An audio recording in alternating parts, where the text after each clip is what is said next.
Doctor RP Singh द्वारा संचालित। यहाँ उपलब्ध है ECG, ब्लड टेस्ट। 2026 की शुरुआत हो चुकी है और देश में कई बड़े विवादों की गूंज है, लेकिन आज हम बात करने वाले हैं प्रयागराज से उठे एक ऐसे मामले की जिसने साधु संतों और प्रशासन के बीच सबकी निगाहें खींच ली हैं। 18 जनवरी 2026 की सुबह थी। मौनी अमावस का दिन था। माघ मेला चल रहा था। संगम में गंगा और यमुना का मिलन था और लोग स्नान के लिए उमड़ पड़े।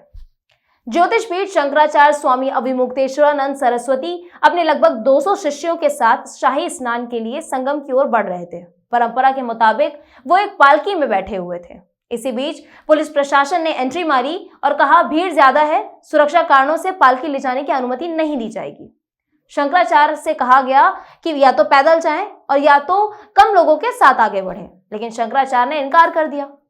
शिष्य पालकी को आगे ले जाने लगे और तभी पुलिस और शिष्यों के बीच धक्का मुक्की शुरू हो गई। यहां तक कि बात हाथापाई पर आ गई और कई शिष्यों को हिरासत में ले लिया गया।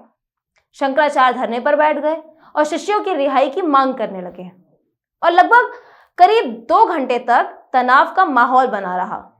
पुलिस ने अंततः पालकी को संगम से लगभग 1 किलोमीटर दूर ले गई। नतीजा रहा कि शंकराचार्य ने स्नान नहीं किया और अनशन पर बैठ गए।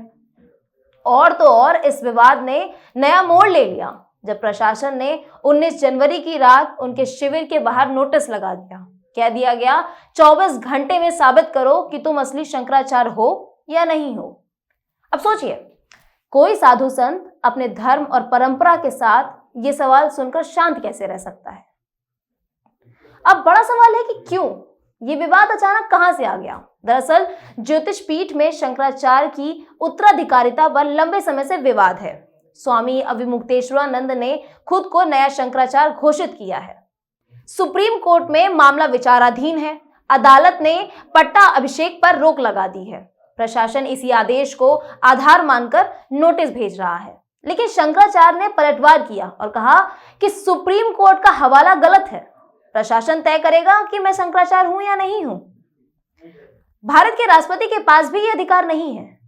निर्णय शंकराचार्य खुद करेंगे। और उन्होंने ये भी कहा कि हम माघ मेले में कोई पट्टाभिषेक कर ही नहीं रहे हैं, केवल परंपरा के अनुसार स्नान कर रहे हैं। अब किस प्रमाण की जरूरत है? राजनीति में इसका असर दिखा। सपा प्रमुख अखिलेश यादव और कांग्रेस के यूपी अध्यक्ष अजय राय ने खुलकर उनका समर्थन किया। अखिलेश यादव ने इसे संतों का अपमान बताया है और भाजपा का अहंकार बताया है। कांग्रेस ने भी सवाल उठाया कि क्या मोदी योगी सरकार अब तय करेगी कि कौन शंकराचार्य होगा, कौन नहीं होगा। शंकराचार्य ने भी ये याद दिलाया है कि पिछली बार यानी 2015 में उन्हें लाठी भी पड़ी थी, लेकिन उन्होंने साफ माफ कर दिया था। लेकिन अब 2026 में प्रशासन की इस हरकत पर वो शांत नहीं रहेंगे। उनका कहना है जब तक माफी नहीं मिलेगी वे आश्रम में प्रवेश नहीं करेंगे। सोचिए, साधु संतों का धर्म, परंपरा और विश्वास और प्रशासन की सख्ती, ये मामला सिर्फ प्रयागराज का नहीं है बल्कि पूरे देश में सुर्खियां बन गया है। वीडियो वायरल हो रहे हैं, अफसर प्रेस कॉन्फ्रेंस में जवाब दे रहे हैं और शंकराचार्य धरने पर बैठे हैं। लोग कमेंट बॉक्स में अपनी राय दे रहे हैं। सोशल मीडिया पर भी बहस छिड़ी हुई है। तो दोस्तों, ये मामला यूपी की योगी आदित्यनाथ सरकार बनाम शंकराचार्य बन गया है। नोटिस आ रहे हैं, जवाब आ रहे हैं, राजनीति हो रही है, लेकिन विवाद थमता नहीं दिख रहा है। शंकराचार्य की उम्मीद और प्रशासन की शक्ति, ये कहानी अभी पूरी नहीं हुई है। आगे देखते हैं क्या होता है। तब तक के लिए बने रहिए हमारे साथ, देखते रहिए लाइव न्यूज़ एक्स। धन्यवाद।